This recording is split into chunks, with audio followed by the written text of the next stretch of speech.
Well guys, this is signature. मैं review नहीं करने वाला था लिटरली। तुमने स्क्रिप्ट देखी क्या? स्क्रिप्ट नहीं है, बस मैं पूरी फिल्म देखते टाइम नोट्स बनाने में लगा था and I have few points जो मैं बात करना चाहूँगा इस फिल्म के बारे में, जो बहुत ही पर्टिकुलरली इंडिविजुअली इस फिल्म को बहुत ही एनहेंसिंग तौर पर हमें सामने पेश करती है। फिल्म को मैंने सिनेमा हॉल में नहीं देखा था और हाँ, एक्सेप्टेड कि साल का सबसे बड़ा चूतिया का अवार्ड मेरे को जाना चाहिए कि इस फिल्म को सिनेमा हॉल में ना देखकर मैंने इंटरस्टेलर को ना देख पाने वाली गलती दोहरा दी है। This film is so beautifully made कि अगर तुमने इसे सिनेमा हॉल में नहीं देखा है, तुमको जेल में बंद होना चाहिए। तुमको तुमको तुमको तुमको जूतों में जूते पड़ने चाहिए। हाँ, मैंने भी देखी, पर इसका ये मतलब नहीं कि तो मैं यार मेरा चैनल में चाचा ग्रुप है। First point of the video कि भाई इस फिल्म की ओपनिंग जो स्टार वॉर्स की तरह उन्होंने इसे एक्सप्लेन करके दिया कि 3 साल बीते, 3 महीने बीते, 3 मिनट हुए और ये सभी चीज़ें हो रही हैं। उसके साथ साथ वो white visuals make so beautiful film.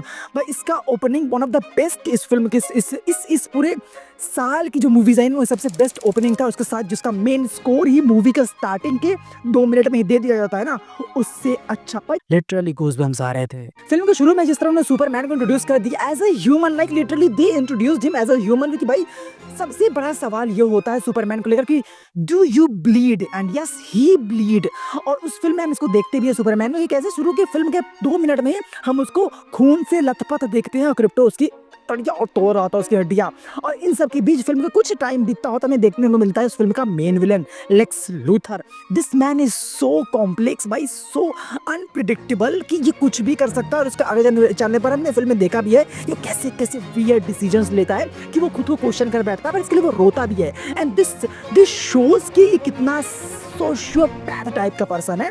और ये अब तक का सबसे बेस्ट लेक्स लूथर इसलिए भी था क्योंकि भाई हमने जो पिछले स्नाइडरवर्स के लेक्स लूथर को देखा था वो थोड़ा सा डरपोक था, वो चौंक जाता था, वो थोड़ा ह्यूमन था। लेकिन इसमें लेक्स लूथर ह्यूमन कम सुपर हीरो ज़्यादा लगता है क्योंकि जब तुम उसको क्रिप्टोनाइट के जो भी यान था, जो भी बेस था उनका, यहाँ सुपरमैन को ठीक किया जाता है, वहाँ से गुजरते हुए देखते हो उसके आसपास लड़ाइयाँ हो रही हैं, ब्लास्ट हो रहे हैं, उसके आसपास टूटी फूटी चीज़ें गुजर रही हैं, but the man didn't even flinch.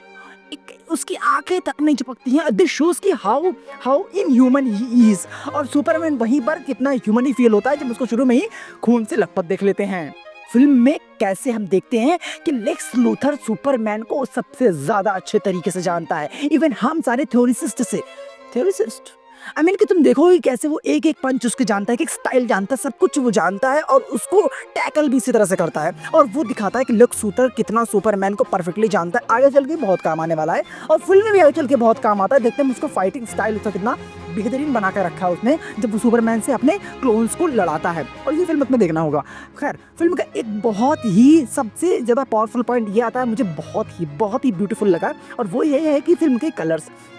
Film mainly 2 और 3 और 4 कलर्स में गुजरती है और ये कॉम्प्लीमेंट्री कलर्स होते हैं। अगर कॉम्प्लीमेंट्री कलर्स में जानना है तो जान लो ये कलर व्हील है। इस कलर व्हील में जो अपोजिट कलर हो जाते हैं वो हम कॉम्प्लीमेंट्री कलर कहते हैं। जैसे कि वार्म कलर का सबसे अपोजिट क्या होता है? कोल्ड कलर होता है।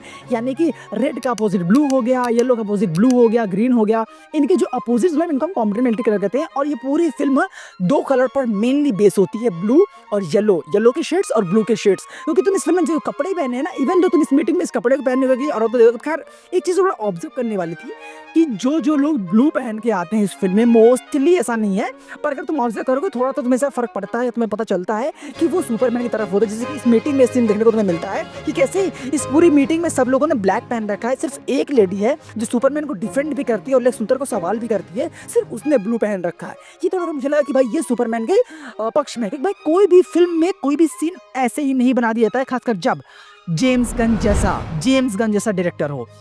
उसी तरह इस फिल्म में तुम देखोगे कि जब भी क्लार्क होता है आसपास, क्लार्क केंट यानी सुपरमैन का वो दूसरा वाला उसका रू पर्सनैलिटी, तब उसके आसपास तुम थोड़ा सा वार्म कलर्स देखते हो। तुम इस सीन में भी देख सकते हो जहाँ पर लुइस लेन से इंटरव्यू दे रहा होता है उसको, तो आसपास बहुत वार्म कलर होता है। और इस इंटरव्यू की एक खास बात मुझे पसंद आती है, जहाँ पर इंटरव्यू चल रहा होता है पूरा, जब लुइस लेन उससे इंटरव्यू कर रही होती है तो कोई भी म्यूजिक नहीं होता है, it's pitch drop silent, just dialogues and cuts.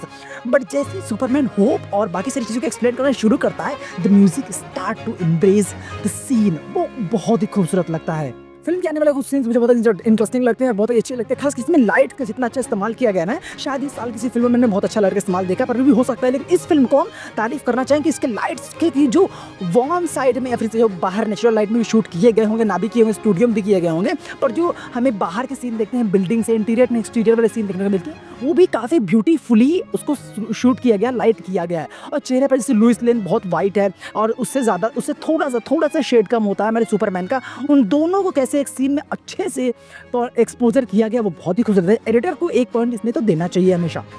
वही मेरे एक और सीन आता है जहाँ पर हमारी लुइस लेन नाम थोड़ा सी वजह से लिए लुइस लेन हमारी होती है और सुपरमैन की जो टॉक हो रही थी, और हम बिल्डिंग के बाहर देखते हैं कि एक एलियन है जिससे ग्रीन लैंटर्न उसकी पूरी जो जस्टिस गैंग टीम है वो लड़ रही होती है। ये कितना लॉजिकल दिखता है कि सुपरमैन को हमेशा जाने की जरूरत नहीं होती है, कई बार जो बहुत और भी लोग होते हैं वो वहाँ पर फाइट कर रहे होते हैं। ये दिखाता है बहुत बड़ी सिनेमा में एक प्रॉब्लम थी सुपर हीरो इंडस्ट्री में कि भाई ये फाइट चल रही थी, ये सीन चल रहा था, बाकी सुपर हीरोज कहाँ थे। तो this movie shows very beautifully कि भाई जरूरी नहीं कि हर बार हर सुपर हीरो वहाँ पहुंचा हो, कई बार कुछ सुपर हीरोज होते हैं जो उसको हैंडल कर सकते हैं, या कुछ सुपर हीरो किसी और चीज़ में बिजी होते हैं, और ये इसको बहुत अच्छे तरीके से दिखाती है। अब तक मैंने इसे मिसिंग किया था, पर जेम्स गन ने इस पॉइंट को दिखाकर हमें बहुत अच्छा लगा, तो राइटिंग भी अच्छी थी जिसको जेम्स गन ने ऑब्वियसली लिखा है। और फिल्म का एक बहुत ही अच्छा पॉइंट मुझे लगता है भाई जेम्स गन और उसका ऑब्सेशन विद फंक म्यूजिक। तुम उसको गार्डियंस ऑफ द गैलेक्सी में एक फंकी म्यूजिक यूज करते हुए देखते हो, यहाँ पर भी जब मिस्टर टेरिफायर आते हैं तो उनकी एक फंकी म्यूजिक के साथ फाइट होती है, वो बहुत ही खूबसूरत लगता है क्योंकि उसका स्टाइल है, and this person knows how to use the funk music with the